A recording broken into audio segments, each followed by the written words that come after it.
Respected principal sir, Vival sir, and dear colleagues and my dear students, I hope कि आपके पास मेरी आवाज जा रही हो। आज मुझे एक डिलीवर लेक्चर करने का मौका मिला है, जिसका मैंने टाइटल दिया है role of biotechnology in modern era. Role of biotechnology in modern era. इसमें हम बेसिकली ये देख रहे हैं कि बायोटेक्नोलॉजी का रोल आज के लाइफ में क्या है। तो हम लोग one by one, step by step बढ़ेंगे और स्टेप बाय स्टेप बढ़ने के दौरान हम ये देखेंगे कि what is biotechnology. What is biotechnology? Biotechnology क्या है? Basically biotechnology is a branch of science which deals with technology and biological science. इसका जो है फर्स्ट कॉइन, इस टर्म को पहले जो कार्ल आर्के ने टर्म दिया था, जो कि एक हंगेरियन इंजीनियर थे, not a biologist but an engineer.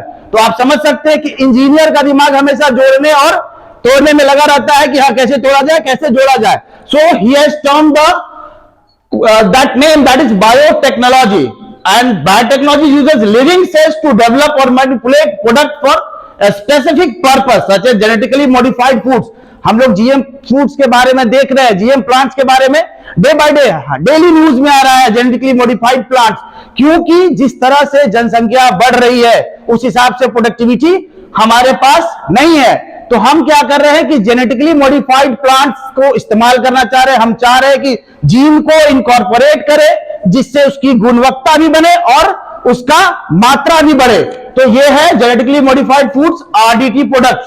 There is some products which is used by which can be produced by biotechnology, that is हम इंसुलिन। आप जानते हैं कि आज के टाइम में मोस्ट ऑफ द पर्संस जो है वो डायबिटीज से पीड़ित है, तो उसके लिए उनको इंसुलिन की जरूरत पड़ती है। और इंसुलिन हमें पता है कि पैंक्रियाज का आइसोलेट्स ऑफ लैंगरहैंस सेल्स, वहां बीटा सेल्स जो है वही बनाता है। वहां अगर आइसोलेट्स ऑफ लैंगरहैंस का बीटा सेल्स अगर कुछ इश्यूज होता है तो प्रॉब्लम क्या होती है कि हमारा बॉडी में इंसुलिन नहीं बन पाता है। तो इसको हम बायोटेक्नोलॉजी, मैं आगे इसको डिटेल भी बताऊंगा, बायोटेक्नोलॉजी के हेल्प से हम इंसुलिन का निर्माण कर सकते हैं easily. Next is BT cotton and third is GMO plant, जो कि आपको यहां पर डिस्क्राइब दिख रहा है in on the screen. History के बारे में जाने, हम लोग जनरली जानते हैं कि बायोटेक्नोलॉजी बहुत रिसेंट है। सारे लोग जानते हैं कि बायोटेक्नोलॉजी बहुत रिसेंटली पढ़ाई हो रही है, तो बहुत एडवांस्ड है और रिसेंट है, बट ऐसा नहीं है। बायोटेक्नोलॉजी का ओरिजिन जो है वो ह्यूमन सिविलाइजेशन के साथ साथ है। ये कैसे, अगर आप देखें तो कर्ड, दही का जमना, जब से इंसान दूध बना रहा है, फिर दही का जमना is a process of biotechnology.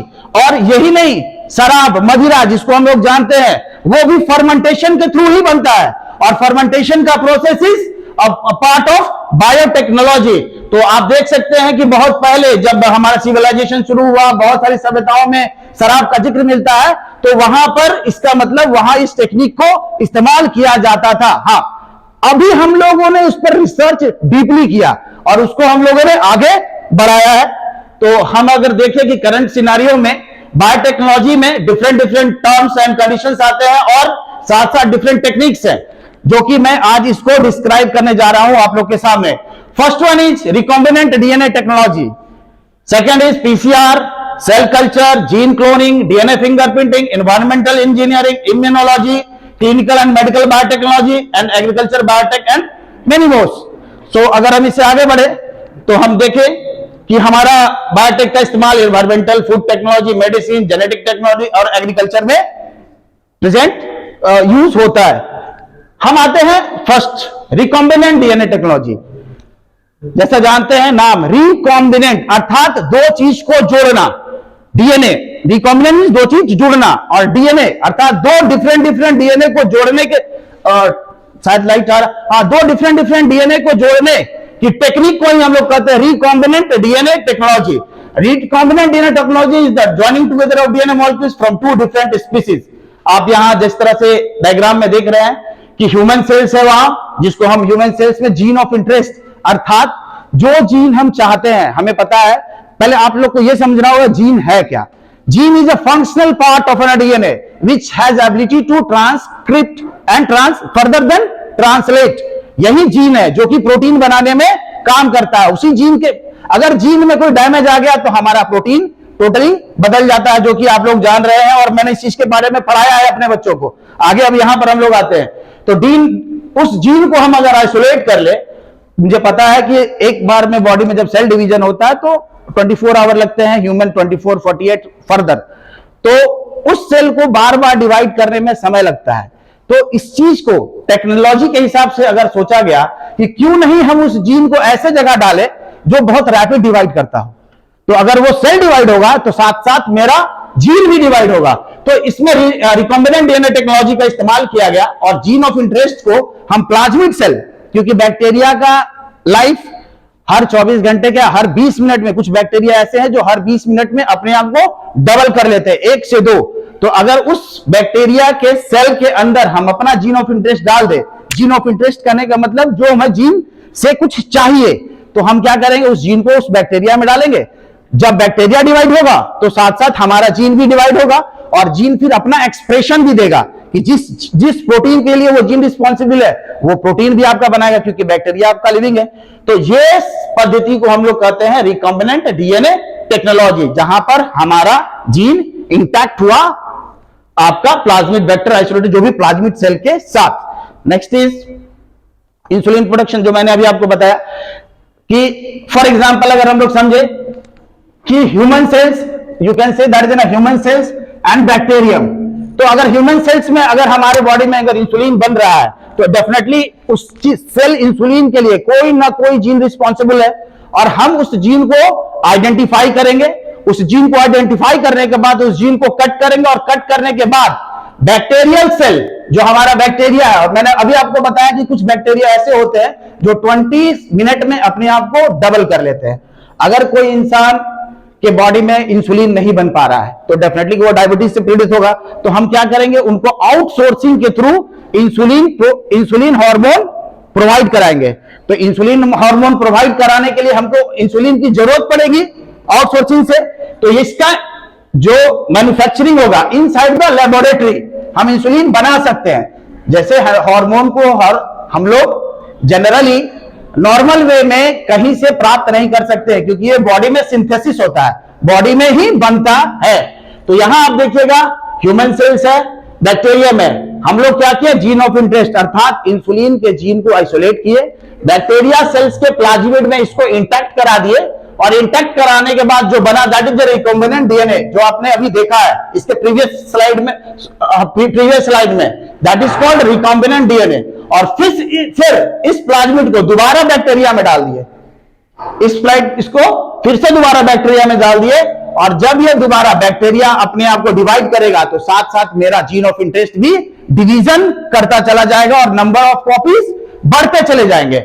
और जब हमारा नंबर ऑफ कॉपीज बढ़ेगा तो जीन, क्योंकि मैंने आपको बताया जीन प्रोटीन सिंथेसिस करेगा, तो जीन आपका प्रोटीन बनाएगा और हमारे मीडिया में इंसुलिन बनता चला जाएगा और मुझे कुछ नहीं इसके बाद करना रहता है, हम लोग उस मीडिया से इंसुलिन को डाउनस्ट्रीम प्रोसेस के थ्रू अलग करके मार्केट में इजीली सेल कर सकते हैं।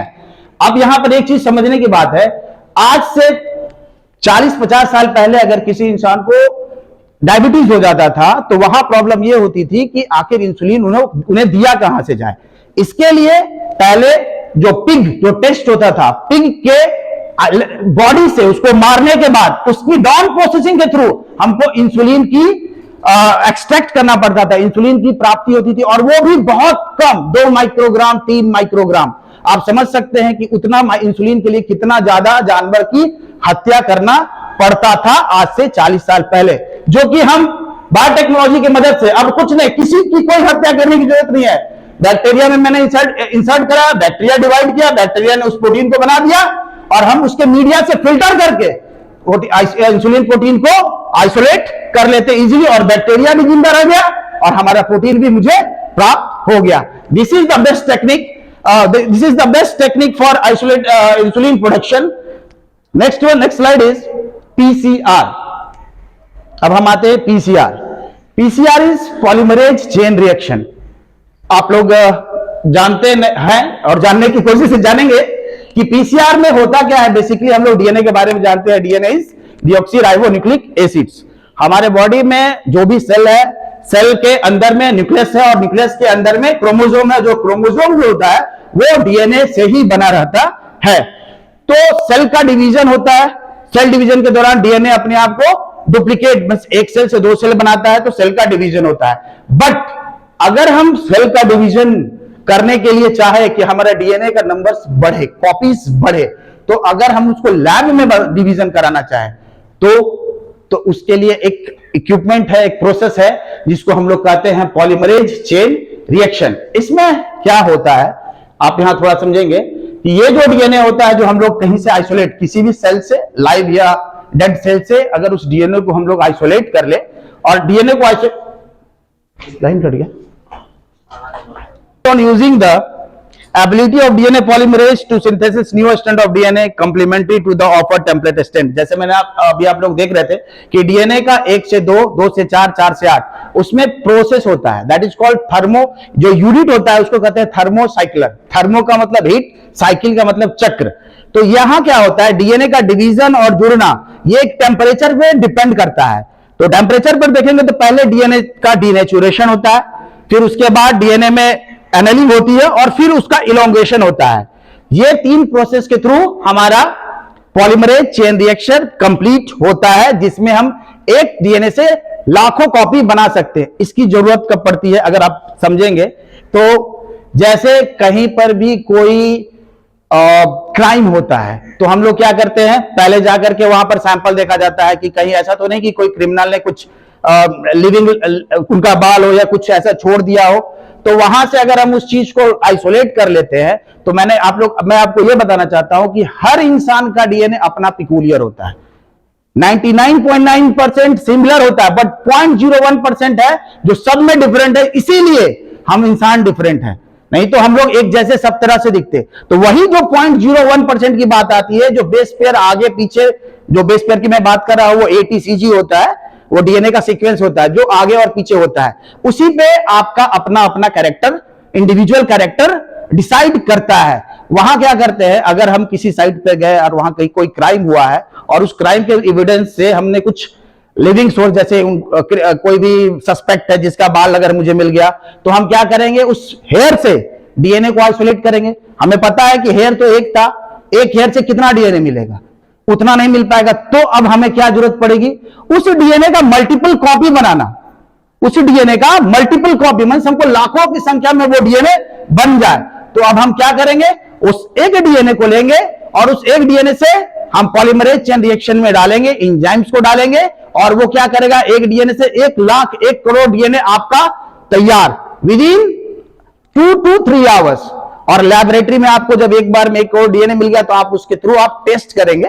टेस्ट के थ्रू आप देख सकते हैं कि क्या इसका रोल है, क्या सामने वाले सस्पेक्ट, अगर हम 4 को सस्पेक्ट कर रहे हैं 1 2 3 4 पर्सन, तो ये चारों सस्पेक्ट क्या उनका डीएनए इनसे मैच करता है। इसको हम फर्दर प्रोसेस में बताऊंगा कि कैसे होता है, ये भी मेरे पास है जो कि मुझे आपको आज बताने का मैंने सोच रखा है। तो नेक्स्ट इज नहीं सर, अभी तक तो नहीं चला। सेल कल्चर, जैसा अभी मैंने बताया क्या कि इंसुलिन, इसके पहले ही बात हुई थी, यहां आप देख सकते हैं।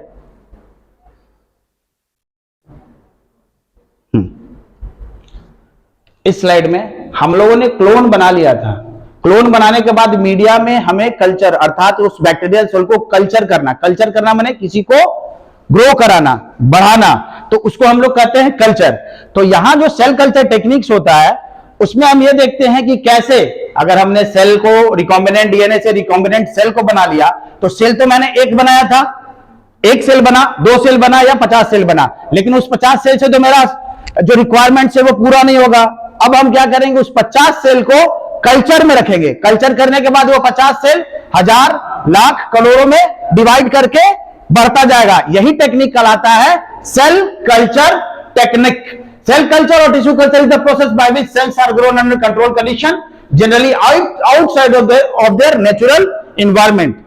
अभी मैं अगर आपसे कह दूं कि मुझे 1 महीने के अंदर आपके पास से, मैं बॉटनी में अभी पहले बायोलॉजिकल साइंस से ही जा रहा हूं और बॉटनी से, कि 1 महीने में मुझे अगर 1 लाख प्लांट चाहिए, आम का पेड़ चाहिए, क्या आप प्रोवाइड कर पाएंगे? कल बंद है, परसों नहीं। और 1 लाख पेड़ पौधे अगर आपसे मैं रिक्वायरमेंट मांगूंगा तो आप कहिएगा कि सर उसके लिए मुझे बहुत बड़ा एरिया चाहिए जहां मैं पेड़ को उगा सकूं, ये होगा। But with the help of cell culture आपको उसकी कोई नीड नहीं है। You will develop lakhs of plants in your lab, in your lab. आप इसमें करेंगे क्या? हमें पता है कि जो भी प्लांट की रिक्वायरमेंट की मैं बात कर रहा हूं वो प्लांट हम लेंगे, उसको कल्चर में लगाएंगे और उसका कैलिक्स को फॉर्मेशन कराएंगे।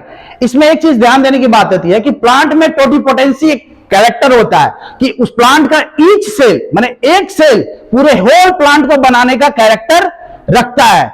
हम क्या किए, प्लांट का एक छोटा सा टुकड़ा लिए, उसको कैलिक्स फॉर्मेशन तक टिश्यू कल्चर किए। कैलिक्स फॉर्मेशन करने के बाद हम उसको वॉटेक्स पे ग्रो करने के लिए डालते हैं। वॉटेक्स पे इसलिए डाला जाता है क्योंकि जब वो वॉटेक्स पे मूव करता है तो जैसे ही सेल का डिवीजन स्टार्ट होता है वो टूट करके अलग हो जाता है। वॉटेक्स में एक फोर्स मिलेगा, वॉटेक्स आप समझ रहे हैं जिसको हम हिलाना कहते हैं, वॉटेक्सिंग। तो वो टूटकर अलग हो जाएगा और जितना सेल अलग होगा, और ईच सेल, मैंने क्या बताया, जितना सेल अलग होगा, जितना सेल डिवाइड हुआ, वो हर सेल एक होल प्लांट बनाने के लिए खुद तत्पर है, मतलब वो खुद कर सकता है। That is through cell culture.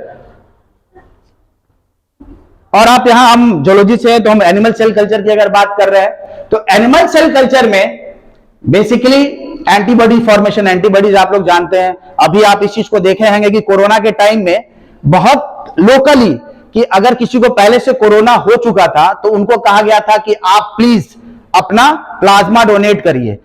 क्यों? इसके बारे में आप इम्यूनोलॉजी में आप पढ़िएगा और इस चीज को देखिएगा कि प्लाज्मा डोनेट करने की बार बार बात आ रही थी कि जिनको पहले से अगर कोरोना इनका इन्फेक्शन हुआ, अगर वो ठीक हो गए हैं तो वो प्लाज्मा डोनेट करे, क्योंकि जो इन्फेक्टेड पर्सन है वो उनसे प्लाज्मा उनके बॉडी में चढ़ाया जाए। क्यों? क्योंकि ये होता है पैसिव इम्यूनाइजेशन, जिसको कहिए पैसिव। तो इसमें क्या करते हैं कि जो भी बॉडी में जो भी इंसान पहले से इन्फेक्टेड अगर हो गया रहता है तो उसके बॉडी में उसके अगेंस्ट में एंटीबॉडी बन जाता है, और जो कि हमारे प्लाज्मा में मौजूद रहता है। तो डेफिनेटली हम क्या करेंगे, उसका अगर प्लाज्मा ले लिए तो इंसान जो अभी इन्फेक्टेड हुआ है उसको एंटीबॉडी तुरंत मिल गया, नहीं तो उसके शरीर में बनने में 7 दिन का समय लगता है, जो कि बहुत डेडलिएस्ट टाइम हो जाता है ये पीरियड। तो ये चीज प्रोसेस होता है। तो इस चीज के लिए हम लोग एनिमल सेल कल्चर का इस्तेमाल कर सकते हैं, जहां पर हम एनिमल सेल कल्चर के थ्रू डिफरेंट एंटीबॉडीज को लैब में ही बना सकते हैं। Antibody formation in the lab, जैसे इंसुलिन का फॉर्मेशन हुआ था उसी तरह से एंटीबॉडी का फॉर्मेशन भी लैब में हम with the help of animal cell culture easily कर सकते हैं। Next one is gene cloning. अभी जीन क्लोनिंग की बात आती है तो जैसा आप लोगों ने, मैंने रिकॉम्बिनेंट डीएनए टेक्नोलॉजी में ही आप लोगों को समझाने की कोशिश की थी कि जीन क्या है, आपको पता है, functional part of your DNA. उसका क्लोन का मतलब होता है एग्जैक्ट कॉपी। क्लोन का मतलब है एग्जैक्ट कॉपी का बनाना ही जीन क्लोनिंग कहलाता है। जैसे ही हम जीन ऑफ इंटरेस्ट, जो यहां पर आपको दिखाया जा रहा है कि यहां पर डीएनए का फ्रेगमेंट है, ये पहले से बनाया हुआ प्लाज्मिड है, इसमें हम अपना जीन ऑफ इंटरेस्ट डालें और जीन ऑफ इंटरेस्ट को किसी बैक्टीरिया में डालेंगे तो जीन क्या करेगा, जो जीन ऑफ इंटरेस्ट था वो अपना एग्जैक्ट कॉपी बार बार बनाता रहेगा। इसी प्रोसेस को हम कहते हैं gene cloning. Next one is DNA fingerprinting. आप इसके बारे में आप लेटेस्टली देखे हैं, हर जगह सुन रहे हैं, जो कि पुलिस भी आजकल और इस एविडेंस को सत्यता को क्या कहिएगा, प्राथमिकता नहीं है, बट इसको अब मानने लगी है। इसके पहले इसको माना नहीं मिला था, इसको ये नहीं दिया गया था कि हाँ ये सत्य है या नहीं है, बट अब इसको मान रही है पुलिस। और हर जगह पर जहां पर भी देखे कि DNA finger printing is a laboratory technique used to determine the probable identity of a person based on the nucleotide sequence of certain region of human DNA that are unique to individual। हर इंसान का अपना individual का DNA का sequence होता है, हर human being का, जो कि पिकुलियर। अभी मैंने इस चीज को आपको समझाया भी है कि कैसे होता है कि अगर हम किसी एरिया में गए, कहीं पर गए और वहां से हमें डीएनए का सीक्वेंस मिला हो, तो आप देखिएगा कि डीएनए का सीक्वेंस लिए उसको रिस्ट्रिक्शन एंजाइम से कट किए। रिस्ट्रिक्शन एंजाइम वैसा एंजाइम होता है जो कि एक खास सीक्वेंस को ही कट करता है। एक खास सीक्वेंस को ही कट करने का एंजाइम को हम कहते हैं रिस्ट्रिक्शन एंजाइम। मैंने जैसे बताया कि हर इंसान में वो खास सीक्वेंस होता है, हर इंसान में वो खास सीक्वेंस होता है, बट ये डिफर करता है कि वो हर इंसान के अलग अलग जगह पर होता है। तो डेफिनेटली जब हम इस इंसान को एक सस्पेक्ट जगह से जो मिला है, मैंने डीएनए से पीसीआर से नंबर्स ऑफ कॉपी बढ़ा लिए, और हम क्या करें, वहां अगर हम रिस्ट्रिक्शन एंजाइम से ट्रीट करें तो देखेंगे कि एक कट, 2 कट, 3 कट, डिफरेंट जगह पर कट मिला, जिसको हम जब एगोरोज जेल पे रन कराएंगे तो डिफरेंट कट पे डिफरेंट साइज आपका तैयार होता है डीएनए का। और वो डिफरेंट साइज जो होगा जब हम जेल पर रन कराएंगे तो जिस हिसाब से साइज, उस हिसाब से ये डीएनए रन करता है on the basis of size. Suspect 1 को भी हमने उसी रिस्ट्रिक्शन एंजाइम से रन कराया, सस्पेक्ट 1 का मिला, सस्पेक्ट 2 का देखा गया, और सस्पेक्ट 3, तीनों ही इंसान थे। बट आप एक गौर कीजिएगा कि जो सैंपल मिला था साइड से और जो सस्पेक्ट 2 का था, बोथ आर सिमिलर। तो हम इस बेसिस पे उसको ये क्लियर कहेंगे कि जो सस्पेक्टेड 2 है वो उस जगह मौजूद था और वो उस क्राइम सीन पर अवेलेबल था, सो वो क्रिमिनल हो सकता है। सो ये है हमारा डीएनए फिंगर प्रिंटिंग टेक्निक। और केवल यही नहीं, अगर किसी बच्चे का, जैसे कहते हैं कि हाँ ये बच्चा मेरा नहीं है या बच्चा किसी का है, या अगर कहीं पर खो गया हो बच्चा और उसका स्ट्रक्चर थोड़ा सा डिफरेंट हो रहा हो, या 50 साल बाद या 20 साल बाद या 30 साल बाद उससे हम जानना चाह रहे कि क्या ये बच्चा कौन पेरेंट्स इसके कौन है, तो with the help of DNA fingerprinting हम उस चीज को चेकआउट कर सकते हैं कि यही इनका बच्चा है या नहीं है। Third is environmental biotechnology. Biotechnology का रोल इन्वायरमेंट में अभी बहुत ज्यादा है, और इस चीज को देखा जा रहा है कि जो जिस तरह से पॉल्यूशन बढ़ते जा रहे हैं, वहां बायोटेक्नोलॉजी का इस्तेमाल करने के लिए सारे इंडिया लेवल पे नहीं, वर्ल्ड लेवल पे काम चल रहा है कि किसी भी तरह से हम अपने इस पॉल्यूशन को कंट्रोल करें, अपने इन्वायरमेंट को क्लियर करने का काम करें। तो यहां पर एक चीज का गौर करने की बात है, हमारा इंडिया इस मैटर पे बहुत अभी आगे बढ़ रहा है, और एक बग का निर्माण किया गया है। बग जिसको कहते हैं सुपर बग, एक बैक्टीरिया है, that is called super bug.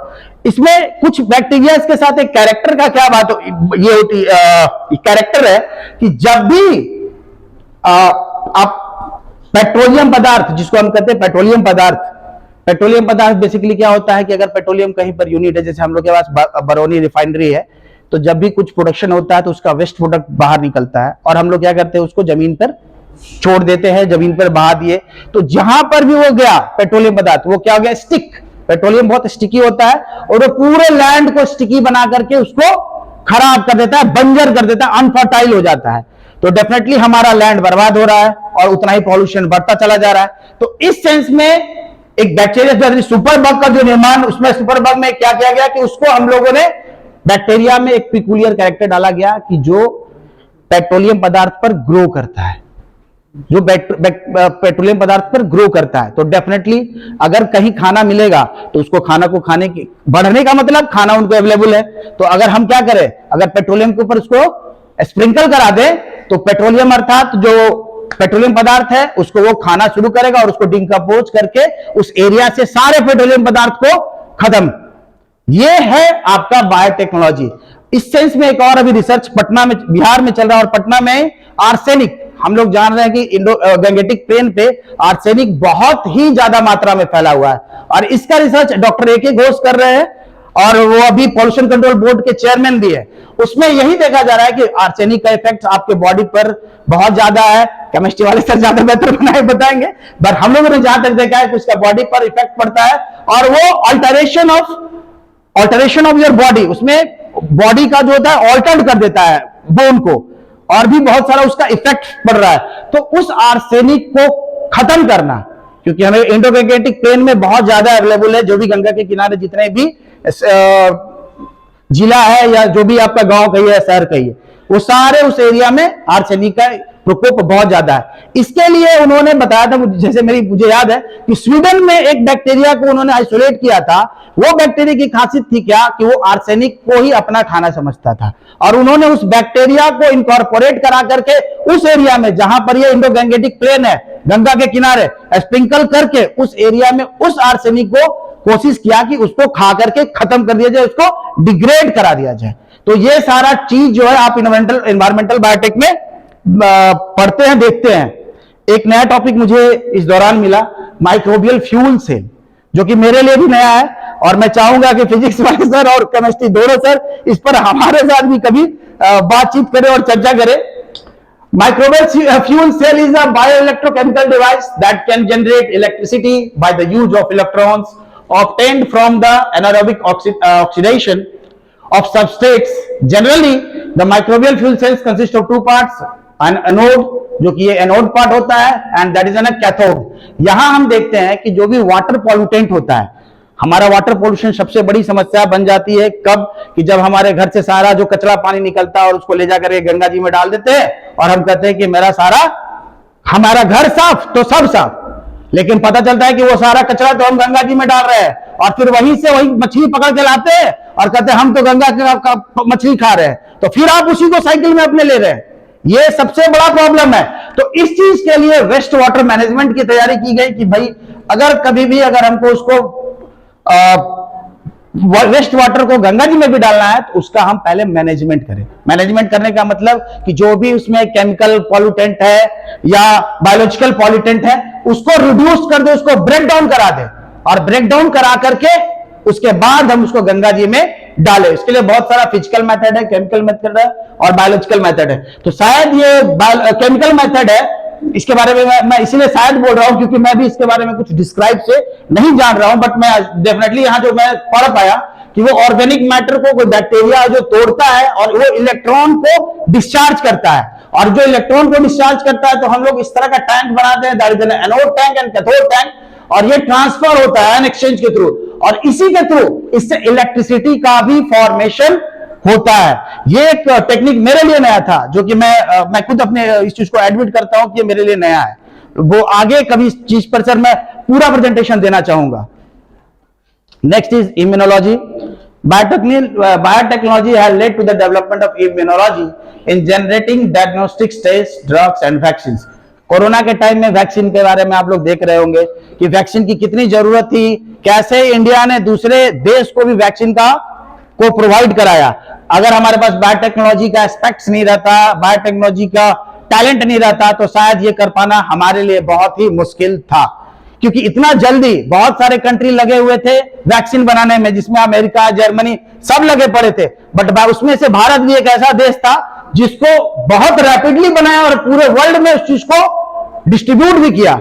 So that is clinical biotechnology, जिसको हम कहेंगे मेडिकल बायोटेक्नोलॉजी। मेडिकल टेस्ट के लिए हम लोग डिफरेंट इक्विपमेंट का इस्तेमाल करते हैं, that is an ELISA and that is an LC-MS, जिसके थ्रू हम किसी भी टाइटरेशन चेक करने के लिए भी, क्योंकि अगर किसी इंसान को अगर इन्फेक्शन भी है तो कितना ज्यादा इन्फेक्शन है, कितना कम इन्फेक्शन है, क्योंकि उसी हिसाब से, जैसे कल बात हो रही थी, सिन्हा सर बता रहे थे कि दवा की बात हो रही थी, तो दवा का डोज डिसाइड करना पड़ता है कि अगर कोई भी पर्सन को कितना ज्यादा वेट एंड हाइट के हिसाब से और एज के हिसाब से, तो ये सारा चीज हमें तब तक पता नहीं चलेगा कि आपके बॉडी में इन्फेक्शन कितना है, उस हिसाब से हम दवा का टाइम भी, ड्यूरेशन भी डिसाइड कर सकते हैं।